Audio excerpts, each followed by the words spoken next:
There are legendary locations around the world that, upon visiting them in person, fail to live up to the hype. Carefully framed and edited photos on social media imply one thing, while the reality is something radically different. Maybe they're dirty or overcrowded or even just underwhelming in ways that aren't really possible to convey in photos and videos. Vienna is not one of those places. In every way, it absolutely lives up to its reputation. It's regularly on the short list for the greatest places to live in the world. It's steeped in history and art and music. It's eminently walkable. It has tons of great food from all over the world.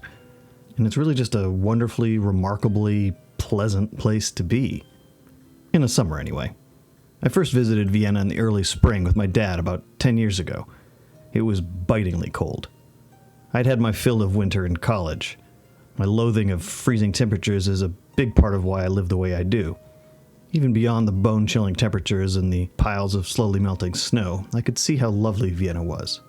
Little did I know that it would soon become one of my most visited cities. Over the years, I've explored so many parts of this place, and there's still just so much more to see. This isn't a typical travel video channel, and I don't know, maybe it should be, but if I could give you some highlights, I'd definitely say tour the Vienna State Opera, Wiener Staatsoper, which dates from 1869. You can see shows there for cheap, too. The Museums Quarter has some great art museums. I particularly love the Grand Hall of the Austrian National Library, which shows up a lot on Instagram due to its epically tall bookshelves, muraled ceiling, and many statues. But really, you can't go wrong just walking around. As an American, the novelty of having a walkable city is not to be underestimated. It's such a dramatically different way of living. Your grocery store is a few minutes' walk. Your favorite restaurant is around the corner. Your friends live a few blocks away. There are regular events you can attend for free without worrying about parking. If something's further away, there's a subway or a bus that will easily get you there. Want to go farther? Visit a different European capital? There are over a dozen within a day's train journey away. It's about as opposite of living in Los Angeles as I can think of. I honestly don't think I could live here year-round, though, because of, winter. But as a place to be, just for any length of time, it's magical. A big reason why I love this city is it's where my friend Mary lives. We met early in my travels on my first Australian trip. And yes, that definitely gets confusing when I explain where we met, given that she's an Austrian and we met in Australia, but so it goes. We've met up about once a year since then, including a great road trip in the US and a much shorter one in Croatia and Slovenia. Sometimes you meet someone and you just click, and the different backgrounds and distance don't matter. Somehow, every visit we squeeze in catching up, eating great food, and some sort of exploration. And this visit was no different. This time, though, my feet still wrecked from my Bali and Qatar adventures, we zipped around Vienna on electric scooters. They're not the most efficient way to explore, but certainly one of the most entertaining. At least in cities with bike lanes. I'm not interested in regularly dodging traffic.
After a few days, though, it was sadly time for me to move along.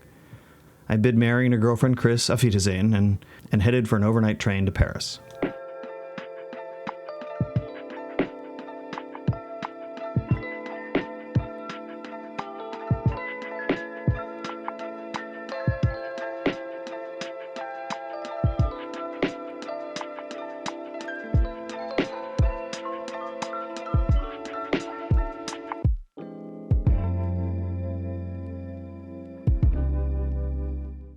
I love night trains. There's just something romantic about falling asleep on a big moving mechanical object and waking up somewhere different. Europe used to have a lot of these epic night trains, the Orient Express probably being the most famous. The endless march of technology has made the vast majority of these obsolete. Cheap flights, high-speed rail, and of course the car means that they're actually quite rare. The Austrian rail company OBB is one of the few in the world that has regular overnight service. Called Nightjet, they connect a variety of cities all over Europe. I've taken these a bunch actually, and the cabins are always clean and comfortable, and really they're some of the best in the world.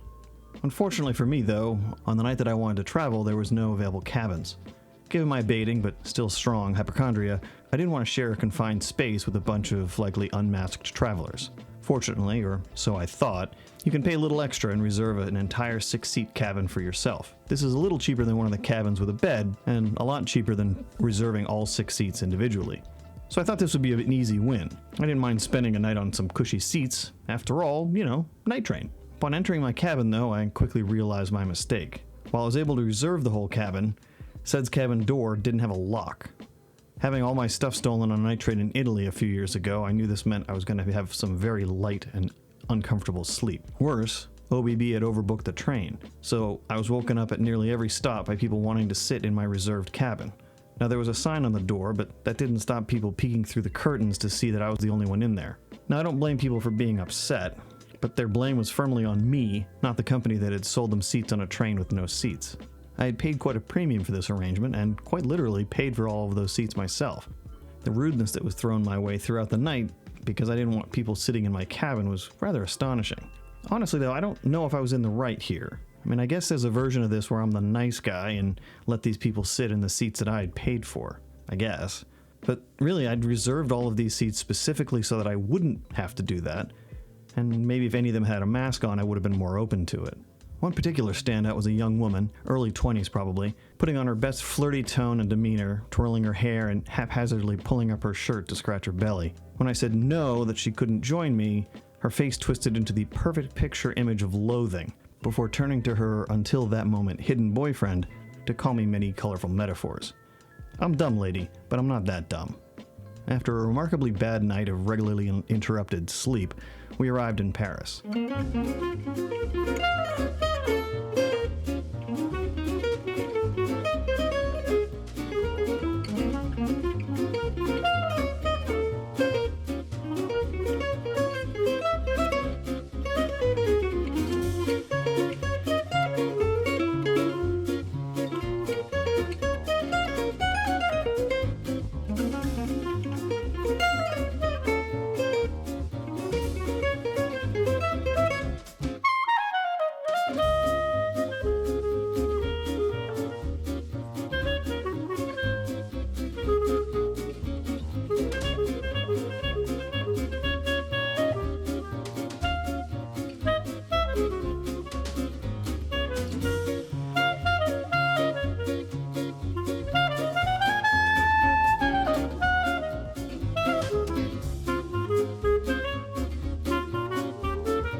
My destination was actually Lisbon, and despite being a major capital of Europe and with a close proximity to one of the best high-speed rail networks in the world, there's actually no train connection between Portugal and Spain. So not only was this night train from Vienna an anachronistic waste of time and money, it was also always going to be an incomplete one. I was getting on a plane anyway. The flight from Paris to Portugal was uneventful.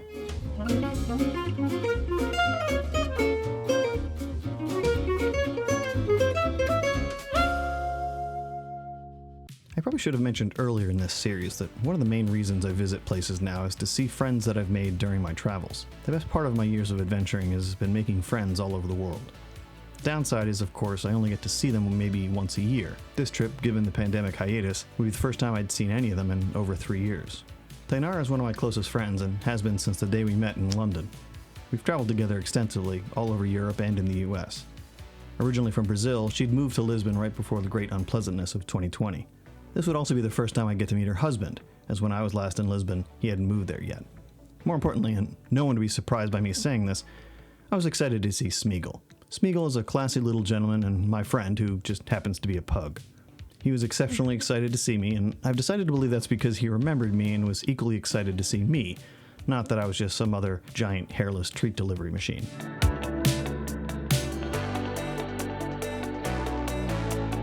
Lisbon is fascinating. While it's unquestionably a Western European city, it's a lot cheaper than most. And there's narrow streets of cobblestones and hills and stairs and food. Everywhere there's food.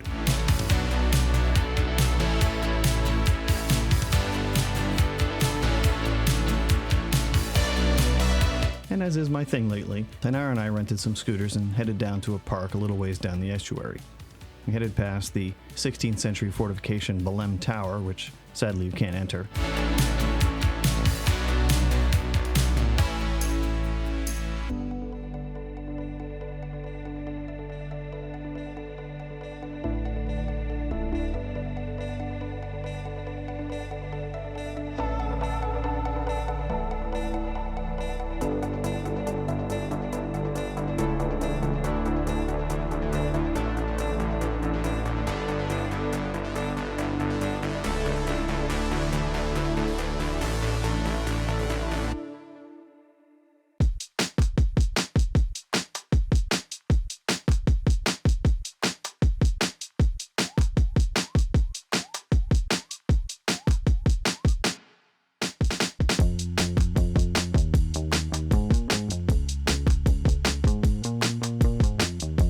And then to the gorgeous Gothic Geronimos Monastery, which you can.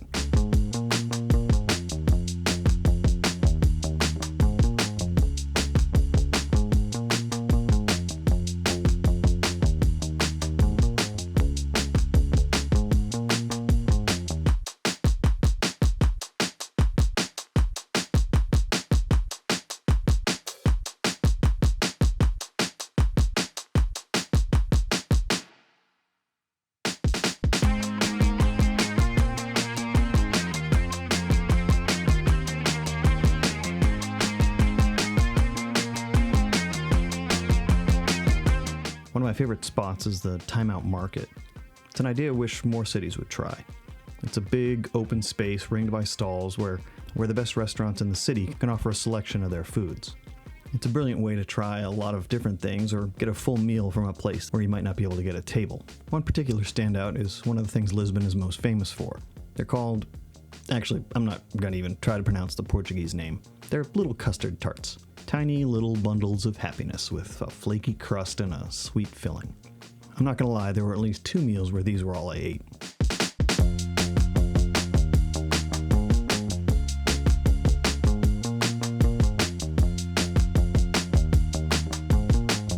I, of course, also had to stop at the Tejo Power Station and Electricity Museum.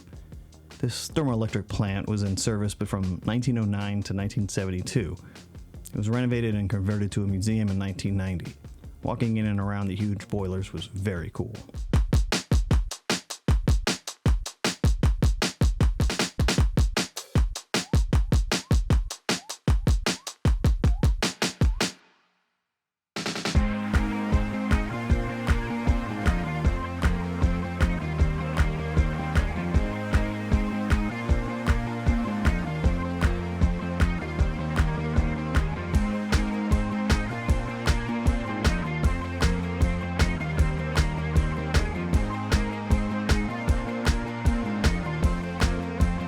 Soon, though, it was time once again to move along.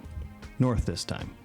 I said goodbye to Tainara, Andrew, and especially Smeagol, and headed to the airport, UK bound. That's up next. please like and subscribe and all that, and thanks for watching. See you next time.